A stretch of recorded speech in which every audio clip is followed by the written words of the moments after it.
मम ज्ञानातिमिरान्धस्य ज्ञानञ्जनशलाकया चक्षुरुन्मिलितं येन तस्मै श्रीगुरुवे नमः। नमः विष्णुपादाय कृष्णप्रेष्ठाय भूतले श्रीमते भक्तिवेदान्त स्वामिनिति नामिने। नमस्ते सारस्वती देवे गौरवाणी प्रचारिणे निर्विशेष शून्यवादी पाश्चात्य देश तारिणे। नमो महावदन्याय कृष्ण प्रेम प्रदायते कृष्णाय कृष्ण चैतन्य नामिने गौरतुसे नमः। जय श्री कृष्ण चैतन्य प्रभु नित्यानंद श्री अद्वैत गदाधर शिवासादि गौर भक्त वृंद। हरे कृष्णा कृष्णा कृष्णा हरे हरे हरे राम राम राम हरे हरे। हरे कृष्ण। तो आप सभी भक्तों का हार्दिक स्वागत है। तो हम लोग वापस से श्रीमद् भागवतम की चर्चा को प्रारंभ कर रहे हैं।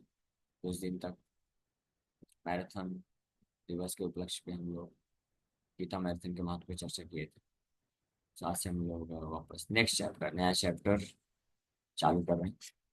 पहला स्कंद छठवां अध्याय और इसका श्लोक संख्या फर्स्ट। तो इस अध्याय का नाम है कन्वर्सेशन बिटवीन नारद एंड व्यास।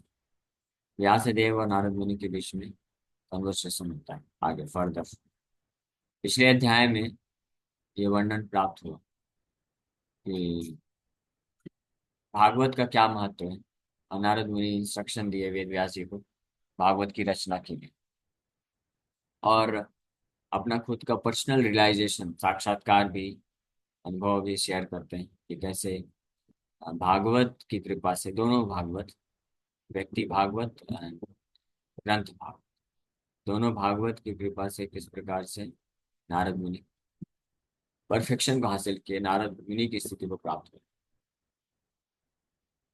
अब आगे फाइनली फिर वेद व्यास जी को प्रेरित करते हैं कि ऐसे भागवत की रचना। सूत उवाच एवं निशम्य भगवान् देवर्षिर्जन्म कर्म च भूयः पपृच्छत ब्रह्मन् व्यासः सत्यवती सुतः।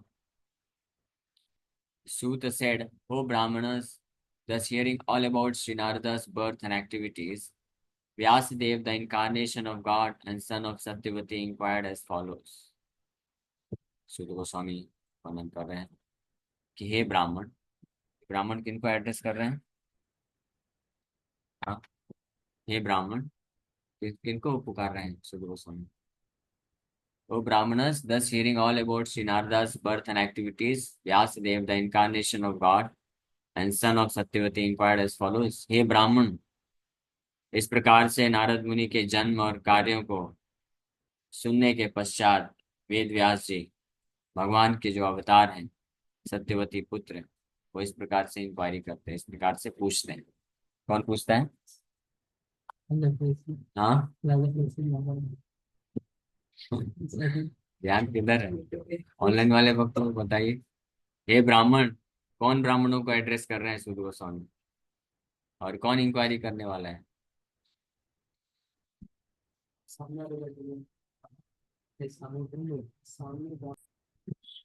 एवं निशम्य, एवं निशम्य भगवान, सूत गोस्वामी कह रहे हैं किस प्रकार से भगवान जब सुने, भगवान सुने, भगवान कौन? वेद व्यास जी। तो ये प्रमाण है, सूत गोस्वामी एड्रेस कर रहे हैं छठे अध्याय के पहले श्लोक में कि वेद व्यास जी कौन है? भगवान, पावरफुल इनकारनेशन ऑफ गॉड। वैसे तो पिछले भी अध्याय में एक आध जगह आया है ऑलरेडी कि पावरफुल भगवान कह के एड्रेस किया गया है वेद व्यास जी को, और नारद मुनि को भी भगवान कह के संबोधित किया गया है। ये प्रमाण है कि नारद मुनि भगवान के अवतार हैं, सत्यावेश अवतार, और वेद व्यास जी भी सत्यावेश अवतार। इसलिए वेद व्यास जी के द्वारा जो रचित ग्रंथ भागवत है या कोई भी पुराण है, कोई भी शास्त्र है, और नारद मुनि के द्वारा जो शिक्षा प्रदान की गई है, वो पूर्ण रूप से उसी प्रकार से प्रामाणिक है, उसी प्रकार से परफेक्ट है, पूर्ण है, जैसे कि वेदिक मंत्र है। जैसे कि भगवान साक्षात अगर बोलते हैं, क्योंकि कई मूर्ख लोग हैं इस संसार में जो बोलते हैं कि वेद व्यास जी तो इंसान है, वो भी तो एक इंसान हुए, उन्होंने कुछ लिख दिया है, तो उसमें भी तो त्रुटियां हो सकती है ना, मिस्टेक। इंसान तो मिस्टेक करता ही है, मनुष्य तो मिस्टेक करता ही है, गलतियां। तो वेद व्यास जी भी गलती कर सकते हैं, सही बात है। हाँ, अगर कोई भी इंसान होगा तो निश्चित रूप में कितना भी महान हो कुछ ना कुछ गलती होगी, लेकिन यहाँ पे स्पष्ट पता चल रहा है वेद व्यास जी इंसान नहीं है, मनुष्य नहीं है।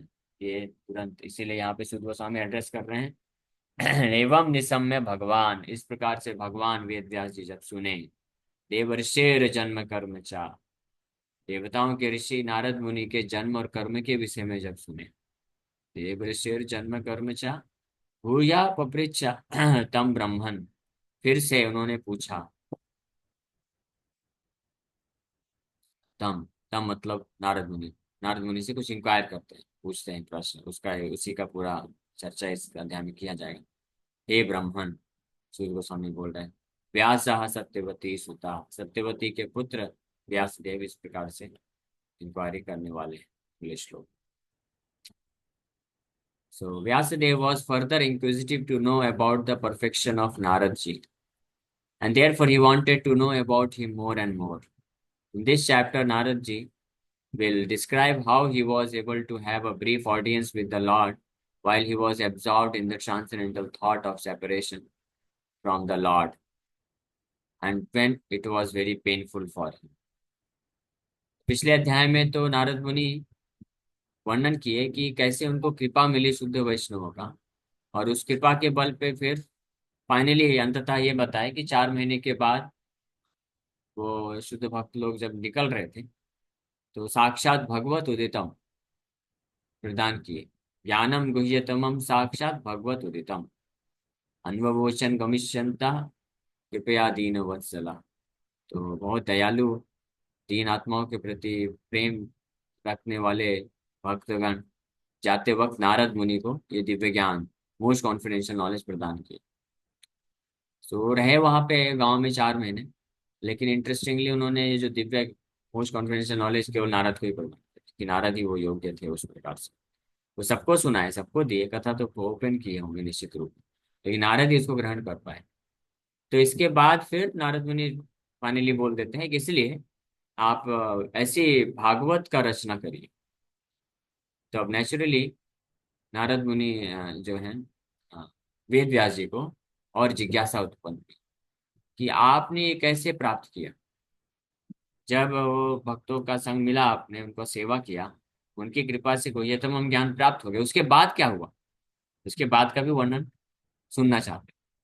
तो वो इस अध्याय में खुलासा होगा, क्योंकि नारद मुनि खुद पहले इंटेंशनली, उनका इंटेंशन था नहीं ये सब बताने का, वो तो बस इसलिए अपना इतिहास बताए ताकि वो प्रेरित कर सके कि कितना महत्वपूर्ण है शुद्ध वैष्णव का संग करना और उनके द्वारा भागवत को सुनना। ये इतना पावरफुल, इतना पावरफुल है कि दासी पुत्र होकर के भी वो उस परम सिद्धि को प्राप्त कर लिया। इस बात को जो है कि महिमा को प्रकट करने के लिए नारद मुनि ये इतिहास बताए थे, लेकिन इतना बताने के पश्चात फाइनली वो आगे बढ़ रहे। लेकिन वेद व्यास जी अब इंक्वायरी कर रहे हैं कि उसके बाद क्या हुआ, कि कैसे नारद मुनि जब उन भक्तों का के द्वारा ये दिव्य मोस्ट कॉन्फिडेंशियल नॉलेज को, ये तमाम ज्ञान प्राप्त किए, उस पे कैसे एक्ट किए, उन्होंने क्या किया। फिर घर जाके खा पी के सो गए? नहीं। या वापस अपने माया के कार्य में लग गए? नहीं। उनके आदेश के अनुसार वो स्ट्रिक्टली भौतिक आसक्ति को त्याग करके पूर्ण रूप से भगवान के श्रवण कीर्तन में लग गए, और इसलिए ऐसा परम सिद्धि को प्राप्त किए। while he was absorbed in the transcendental thought of separation from the Lord, भगवान से विरह के थॉट में, विचार में पूरी तरह से एब्जॉर्ब हो गए। And when it was very painful for him, और बहुत ही इस प्रकार से कष्ट अनुभव करने लग गए भगवान को प्राप्त करने की तीव्रता, जैसे इस संसार में हम जो है सेपरेशन महसूस करते हैं किसी भौतिक सगे संबंधियों के प्रति, है ना, हस्बैंड वाइफ के प्रति, वाइफ हस्बैंड के प्रति, बॉयफ्रेंड गर्लफ्रेंड के प्रति, हाँ, इस प्रकार से महसूस करता है थॉट ऑफ सेपरेशन, और उसी में पूरा उसका चेतना चलता रहता है, दिन भर रात भर सोचता रहता है। तो अगर जो व्यक्ति इसको ट्रांसफर करना चाहता है, इससे बाहर निकल के यही चीज कृष्ण के लिए फील करना चाहता है, तो उनको नारद मुनि के पद चिन्हों में पालन करना ही सर्वश्रेष्ठ उपाय है, पालन करना पड़ेगा।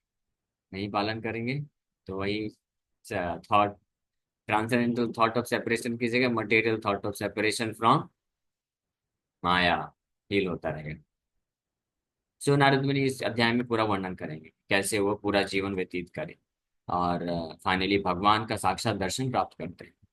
और अंततः भगवान जैसे ही शरीर छोड़ते हैं तो साक्षात नारायण खुद आके को अपना वीणा देते हैं और दिव्य शरीर प्रदान करते हैं और पूर्ण रूप से उनको स्वीकार कर लेते हैं और पूरा एक्सेस दे देते हैं। नारद मुनि कहीं भी जा सकते हैं, भगवान कृष्ण की किसी भी लीला को दर्शन कर सकते हैं और किसी भी प्रकार से भगवान के पार्षद बन के सेवा कर सकते हैं। वैकुंठ भी जा सकते हैं, साकेत धाम भी जा सकते हैं, द्वारका भी जा सकते हैं, गोलोक वृंदावन भी जा सकते हैं और सबसे मोस्ट कॉन्फिडेंशियल निकुंज में भी जा सकते हैं जहाँ पे राधा कृष्ण की लीलाएं चलती हैं, वहां पे भी नारद मुनि जा सकते हैं। इतना एक्सेस भगवान दिए हैं, सोचिए ये है power, power of association of pure devotees. इस बात का खुलासा आगे चल के किया जाएगा नारद मुनि के। लेकिन एक महत्वपूर्ण चीज यहाँ पे ये है, इस अध्याय से जो पता सीखने को मिलेगी कि नारद मुनि फिर डिटरमाइंड हो गए। बालक ही हैं, लेकिन जब दिव्य ज्ञान किसने गुह्यतम ज्ञान, वास्तविक ज्ञान को प्राप्त कर लिया, उसके लक्षण क्या है ये इस अध्याय में पता चलेगा। उन्होंने प्राप्त कर लिया, उस गुह्यतम ज्ञान को प्राप्त करने के लिए क्या योग्यता है वो पिछले अध्याय में बताया गया कि जो ध्यान पूर्वक सबमिसिव होकर के विनम्रता के साथ सेवा भाव सेवा अर्पण करते हुए विशुद्ध वैष्णव का संग करते हैं, तो वो इस गुह्यतम ज्ञान को उनकी कृपा से प्राप्त कर लेते हैं। ये गुह्यतम ज्ञान हम अचीव नहीं कर सकते, एक्चुअली इसको नहीं बोलते, ये नहीं बोल सकते कि हम प्राप्त कर सकते हैं। दिस इज रिसीव्ड, तो दिया गया। इसलिए पिछले अध्याय में वो बोला गया ना कि अनववोचन गमिष्यन्ता, वाइल दे वर डिपार्टिंग, जब वो जा रहे थे शुद्ध भक्त लोग, तो उन्होंने प्रदान कर दिया ये ज्ञान नारद मुनि की योग्यताओं को देख करके। उसी प्रकार से हम केवल बुक्स को पढ़ करके और सुन करके कृपा को प्राप्त कर सकते हैं, लेकिन जो एटीट्यूड है जो क्वालिफिकेशन रिक्वायर्ड है नारद मुनि के जैसा है, तो वो होने पे हमको वास्तव में महान आचार्य श्रील प्रभुपाद जी और भगवान जो हृदय में उपस्थित हैं ये इस दिव्य ज्ञान को प्रदान करते हैं। फिर उसका लक्षण क्या है कि किसको दिव्य ज्ञान मिल गया, हमारे पास अभी इंफॉर्मेशन है। हाँ, कईयों के पास तो वो भी नहीं है, जो ध्यान से सुनेंगे उनके पास एटलीस्ट इन्फॉर्मेशन पहुंचेगा कि क्या दिव्य ज्ञान है, क्या करना चाहिए क्या नहीं करना चाहिए। तो वो होते हुए भी हम संसार में उलझ जाते हैं, भगवान के प्रति आसक्ति नहीं होती। लेकिन जब गुह्य ज्ञान वास्तव में जिसको प्राप्त हो गया है तो उसके लक्षण होते हैं, ही बिकम्स फुली डिटरमाइंड, पूरी तरह से दृढ़ निश्चयी हो जाता है कि this life only for Krishna, केवल कृष्ण के। फिर कृष्ण के को प्राप्त करने के बीच में जो भी बाधाएं आती है उसको इमीडिएटली वो त्याग देता है। अनुकूल से संकल्प, प्रतिकूल से वर्जन, जो भगवान को प्राप्त करने के लिए फेवरेबल है उसको स्वीकार करता है, अनुकूल है जो उसको स्वीकार करता है, और जो प्रतिकूल है उसको क्या कर देता है, त्याग देता है। कौन? ऐसे भक्त के लक्षण है ये जिसके पास वास्तविक दिव्य ज्ञान है, या ऐसे भक्त के लक्षण है जो वास्तव में भगवान को प्राप्त कर सकता है, अपने जीवन को सिद्ध बना सकता है, परफेक्ट कर सकता है, उसके ये लक्षण होते हैं। तो इस प्रकार से डिटरमाइंड हो जाता है। तो नारद मुनि इस प्रकार से डिटरमाइंड हो गए और कब तक रहे, पूरा धैर्य था उनको पूरा एक जीवन लगा। नारद मुनि को शुरू में उन शुद्ध भक्तों की कृपा से भगवान के प्रति भाव मिल चुका था, प्रेम मिल चुका था, पिछले अध्याय हम लोग चर्चा की, वो प्रेम तक प्राप्त कर चुके थे, लेकिन अभी भी कुछ कलमश बचे हुए थे। तो इसके कारण अब भगवान ने दर्शन भी दिया था उनको शुरू में ही, दर्शन दे करके थोड़ा सा झलक दिखलाए, बोले अभी आप थोड़े कच्चे हो, इस जीवन में अब आप और आपको और दर्शन नहीं मिलेगा, आप बस मेरा भजन कीर्तन करते रहो, पूरी तरह शुद्ध होकर के जैसे आप शरीर छोड़ेंगे आप मुझे प्राप्त कर लेंगे। सो ये अंतर है। हाँ, तो जो इस प्रकार से डिटरमाइंड होकर करते हैं तो वो वास्तव में भगवान को प्राप्त कर सकते हैं। अदरवाइज पुनरअपि मरणम पुनरअपि जन्म, वापस से जन्म, वापस से मृत्यु, और वापस से इस दुख में संसार में आना पड़ेगा। Okay, thank you very much. कल हम लोग आगे प्रारंभ करेंगे कि नारद मुनि क्या, वेद व्यास जी क्या इंक्वायरी करते हैं। ये संगीता माता जी आपका प्रश्न। हरे कृष्ण प्रभु जी, दंडवत प्रणाम। प्रभु, जैसे हम लोग गोपियों के बारे में सुनते हैं, अभी नारद मुनि जी के बारे में आपने बताया कि उनको हर जगह का एक्सेस है। तो एक इमिटेट करने के लिए तो नहीं, लेकिन कुछ गुण समझना चाहते हैं, ताकि अगर वो गुण हमारे अंदर थोड़े भी हो तो हम उनसे इंस्पायर होके और बढ़ा सकें, ये नारद मुनि से रिलेटेड जो भी तो गुण। यस हरे यस, कृष्ण। इन इन योग्यताओं और गुणों के बारे में हम लोग विस्तार से पिछले अध्याय में चर्चा किए थे, जब नारद मुनि वर्णन करते हो खुद बताते हैं। लेकिन उन कई गुण हैं, आप रेफर कर सकते हैं, वापस पिछला अध्याय पढ़िए, पता चलेगा। लेकिन मुख्य रूप से जो उनका गुण था, उनको पूर्ण रूप से श्रद्धा थी। वो उन भक्ति शुद्ध वैष्णव के संग में श्रद्धा थी, और सेवा के भाव से वो इच्छा रखते हुए ये उनके सेवा में और उनके श्रवण कीर्तन में लग गए। अब बाकी जो गुण हैं वो भी बहुत इंपॉर्टेंट है। उनको सेल्फ कंट्रोल था, इंद्रियां उनकी संयमित थी, वो बचपना नहीं करते थे। हालांकि बच्चे थे, बालक थे, लेकिन बचपना नहीं था। उनके गंभीर स्वभाव के थे, और जरूरत पड़ने पे ही बोलते थे, अननेसेसरी नहीं बोलते थे।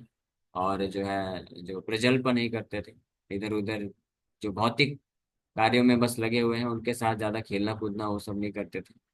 और खाते केवल उतना थे, मित भोग, यानी उतना ही खाते थे जितना जरूरत है शरीर को चलाने के। तो ये सब भी गुण हैं।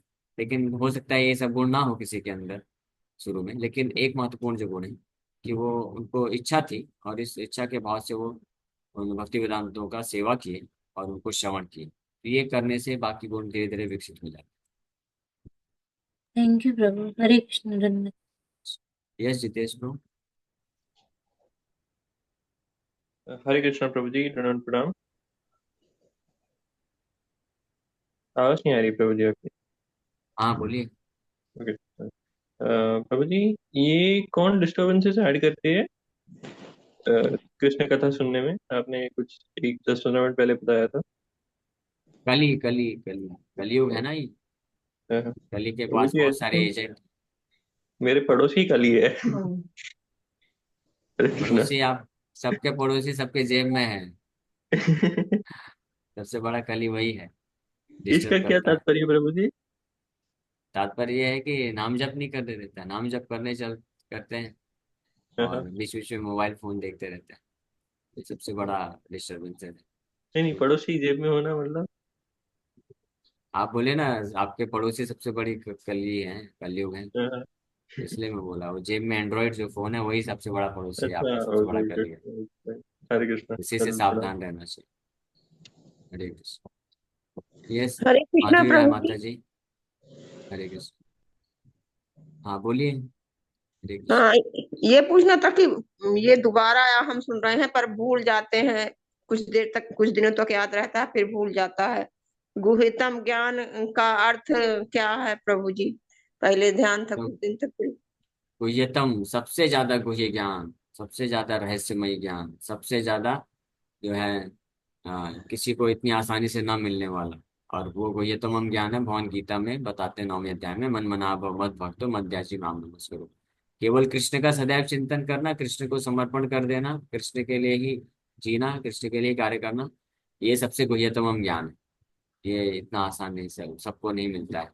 लेकिन शुद्ध वैष्णव की कृपा से ये मिल जाता है किसी किसी को, जिनके अंदर योग्यता होती है, जैसे नारद मुनि को मिल गया।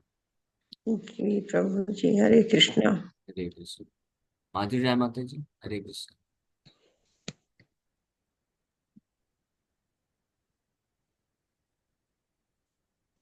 2.5 साल के प्रभु जी हैं, नंद किशोर प्रभु नाम है प्रभु जी का। हरे गीता कृष्ण लेकर के प्रभु जी। गीता वितरण कर रहे हैं, और अभी तक एक गीता गीता लेंगे। डिस्ट्रीब्यूट कर चुके हैं। Very nice. हरि बोल। हरि बोल। बोलो। हरि बोल। बस, बोलो। हरे कृष्णा प्रभु जी, बहुत प्यारे हरे हैं कृष्ण। आप। हरे कृष्णा। बोलो, हरे कृष्णा माता जी। हरे कृष्ण।